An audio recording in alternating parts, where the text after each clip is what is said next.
সরস্বতী পুজো মানেই শুধু সাদা শাড়ি, হলুদ ফুল আর বইয়ের স্তূপ নয়। সরস্বতী পুজো মানে জ্ঞানকে সম্মান করা, শেখার প্রতি আকৃষ্ট হওয়া। আজকের দিনটি ছোট বাচ্চাদের হাতেখড়ি থেকে শুরু করে একজন শিক্ষার্থীর স্বপ্ন, সবকিছুর সাথেই জড়িয়ে আছে মা সরস্বতী।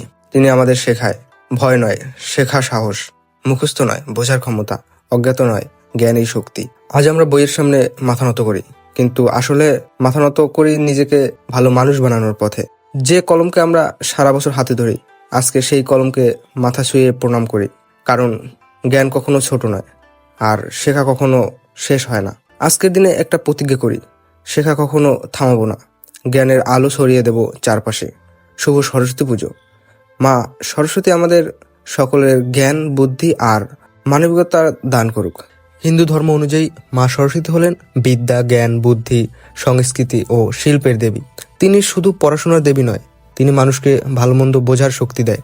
মা সরস্বতীর হাতে থাকা বই জ্ঞানের প্রতীক, বাণী সুর, শিল্প ও সৃজনশীলতার প্রতীক, রুদ্রাক্ষ বা জপমালা ধ্যান ও আত্মসংযমের প্রতীক, হাস সত্য মিথ্যা পার্থক্য করার ক্ষমতার প্রতীক। শাস্ত্রমতে বলে, যেখানে জ্ঞান নেই সেখানে অন্ধকার, আর যেখানে সরস্বতী কৃপা আছে সেখানে আলোর পথ খুলে যায়।